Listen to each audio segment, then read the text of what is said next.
Est-ce que c'est possible d'avoir une stratégie claire et être rentable dans le marché? Est-ce que c'est possible d'avoir une stratégie claire, d'être rentable dans le marché?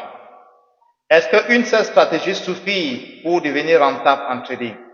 Ça, c'est la question d'aujourd'hui, les gars. Écrivez vos commentaires. Bonjour, la team. J'espère que vous allez bien.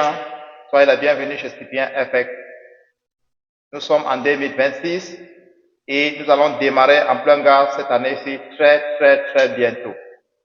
C'est pour cela que la question des jours, est-ce que ça suffit d'avoir une seule stratégie claire qui a un taux de rentabilité de plus de 60% à 80% et être rentable sur le marché? Il y a beaucoup de points sur lesquels nous allons débattre aujourd'hui. Sur 100 personnes qui débutent sur le trading, vous allez vous rendre compte qu'il n'y a que 5% qui s'en sort à devenir rentable. Pourquoi cela?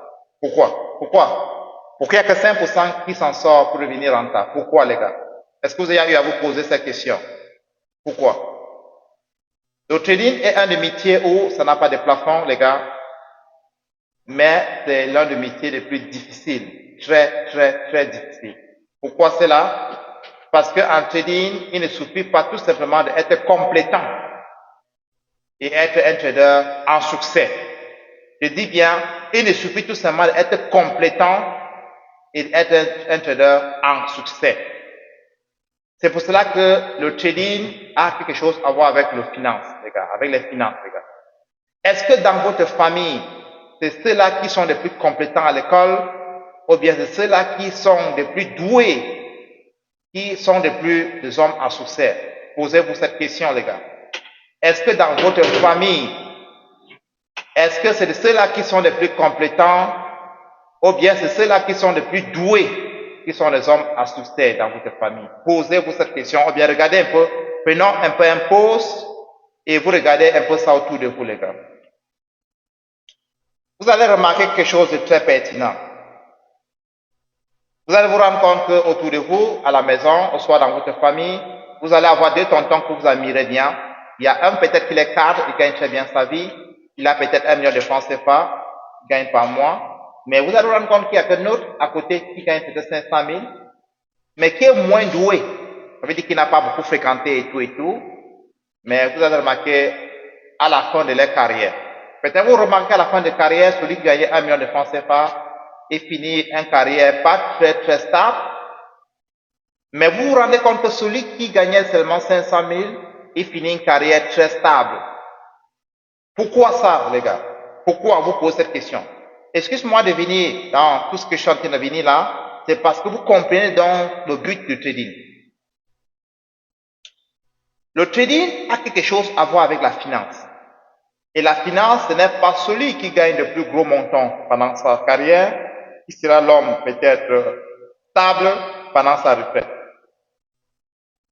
La question, ou bien la réponse à cette question, c'est celui qui a le plus meilleur plan de sa vie, qui sera un homme stable pendant sa carrière. Je dis bien, c'est celui qui a le plus meilleur plan de sa vie, qui sera un homme vraiment stable pendant sa fin de carrière, les gars. Et nous ramenons ça en trading. Ce n'est pas celui qui a la meilleure stratégie en trading qui sera un trader à succès. Je dis bien, ce n'est pas celui qui est un trader qui a une bonne stratégie qui sera un trader à succès. Je vous dis ceci par expérience. Je suis Scipien FX, les gars. Abonnez-vous à la chaîne. Cliquez sur la notification pour ne rater aucune vidéo. Parce que nous sommes à l'année 2026 et nous allons vous bombarder avec des informations qui vont ouvrir votre esprit pendant cette année 2026. Ok? Et pour tous ceux-là qui souhaiteraient faire partie de ma communauté, il y a le lien qui se trouve à la description. Cliquez sur le lien pour rejoindre mon équipe Telegram, parce que dans cette équipe-là, je donne des moyens aux gens de pouvoir gagner de l'argent avec moi, de pouvoir copier tous les trades que je prends avec moi. D'accord? Et si vous êtes de ceux-là que le trading est votre passion, abonnez-vous, cliquez sur la notification pour ne rater aucun vidéo. D'accord? Abonnez-vous et cliquez sur la notification pour ne rater aucun vidéo. Voilà, nous revenons sur ce que nous avons dit tout à l'heure. Est-ce que c'est celui qui a la meilleure stratégie qui est le plus rentable dans le marché? La question, nous allons pas répondre par oui ou soit par non, mais nous allons souligner les grandes lignes. J'ai commencé par vous expliquer, vous pouvez avoir deux tontons qui gagnent très bien la vie. Un gagne 500 000, l'autre gagne 1 million. Je parlerai même peut-être en dollars, l'autre gagne peut-être 5 000 dollars, l'autre gagne 10 000 dollars parce que j'ai des partenaires internationaux où je parle en dollars. D'autres qui gagnent 5 000 dollars et l'autre gagne 10 000 dollars. Mais vous vous rendez compte que celui qui gagne 5 000 dollars à la fin de la carrière qui a une carrière stable. Mais par contre, celui qui gagne 10 000 dollars à la fin de sa carrière n'a pas une carrière stable. Et la question c'est pourquoi? Tout simplement simple parce que les deux, l'autre qui gagnait 5 000 dollars avait un très bon plan et celui qui gagnait 10 000 dollars avait un mauvais plan. Je prends un exemple très simple. Quelqu'un qui gagne 10 000 dollars, par exemple, il dépense 95% son argent sur les futilités. Soit il vit bien, il dépense 95% de son argent sur les futilités. D'accord?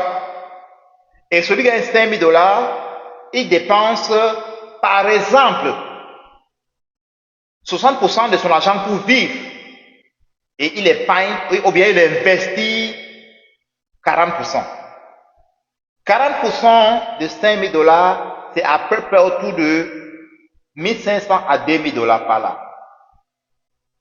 5% qui reste sur les 85% pour celui qui a 10 000 dollars, c'est à peu près combien? 500 dollars. Donc, vous êtes d'accord avec moi que le tonton qui avec 5 000 dollars, à la fin de sa carrière, il sera plus l'homme à succès que celui qui avec 10 000 dollars. J'espère que cette démonstration-ci est claire. Revenons sur le trading, les gars. Si vous êtes un trader, la première des choses qu'il faut d'abord connaître en tant que trader, c'est d'abord de maîtriser la structure du marché. Je dis bien, la première des choses qu'il faut d'abord maîtriser comme trader, c'est de maîtriser la structure du marché. Je ne reviens pas sur les basiques, parce que les basiques, c'est les enfants qui sont au primaire. Au secondaire, c'est la structure. Au primaire, c'est les basiques. Ça veut dire que les stop loss, take profit, marché haussier, marché baissier, tout ça, ce n'est pas de ça que nous parlons. Nous parlons de la structure. Maîtriser vraiment de façon claire la structure du marché pour savoir identifier la structure du marché, soit sa haussière ou baissière, dans toutes les time frames. Je dis bien, savoir identifier la structure du marché, que ce soit haussière ou baissière, ou bien ça reste dans toutes les time frames. Là, il faut le maîtriser. Première des choses. Deuxième des choses, il faut avoir une stratégie applicable sur le marché de façon claire, avec un taux de probabilité, pourcentage de plus de 50%. Je reprends. Avoir une stratégie claire qui a un taux de rentabilité à plus de 50%. Et pour le faire cela, il suffit tout simplement de backtester pour savoir votre taux de rendement de votre stratégie. C'est comme moi, je suis bien FS, comme je vous dis, je connais le taux de rentabilité de ma stratégie. Si je prends 10 trades de façon, ok, si je prends 10 trades 10 fois, j'aurai un taux de probabilité de gain de plus de 60% et plus. Je suis à de 60, 70, 80, 90. J'ai eu à faire 100% pendant cette année-ci, deux fois, j'ai eu à faire 2 semaines, ou une semaine, 2 fois, où j'ai eu à faire 100%. Ça veut dire que j'ai donné toutes les trades et nous avons tout gagné. Cela s'est passé cette année-ci, l'année passée autant pour moi, 2 fois. Ok? On a fait ça la première semaine, il y a une semaine qu'on a eu à faire, et entre temps encore, il y a un peu une autre semaine qu'on a eu à faire. Donc, c'est les cas rares. C'est pour cela qu'il n'y a aucun trader qui peut vous dire sa stratégie fonctionne à 100%. Si quelqu'un vous dit ça, c'est faux. Parce que le marché financier, comme vous voyez, il y a des saisons sèches, il y a des saisons de pluie, comme dans la vie humaine, il y a des moments où les choses sont difficiles, il y a des moments où les choses sont un peu plus modérées, il y a des moments où la vie coule. C'est la même chose dans le trading. Il y a des moments où les conditions de marché sont très très mauvaises, que le marché est méchant, les gars. Il y a des moments que les conditions de marché sont favorables. Et il y a des moments où les conditions de marché sont très bonnes. Et maintenant, si vous n'en avez pas cette stratégie, et que cette stratégie n'est pas claire, au moment où les conditions de marché seraient mauvaises, vous allez croire que votre stratégie ne fonctionne pas. Je dis bien, si vous n'en avez pas une stratégie claire, et que vous avez confiance à cette stratégie-là, au moment où les conditions de marché sont mauvaises, vous allez croire que votre stratégie ne fonctionne pas, les gars. Ok? C'est pour cela qu'il faut avoir une stratégie claire et il faut faire confiance à cette stratégie-là. Ok? Pour tous ceux-là qui ne sont pas encore eu à s'abonner, les gars, abonnez-vous, les gars. Abonne-toi, toi là, abonne-toi. Qu'est-ce qui t'empêche d'abonner? Ok? Clique sur la notification, abonne-toi, les gars. Encourage la chaîne à grandir. Abonnez-vous, les gars. Ok?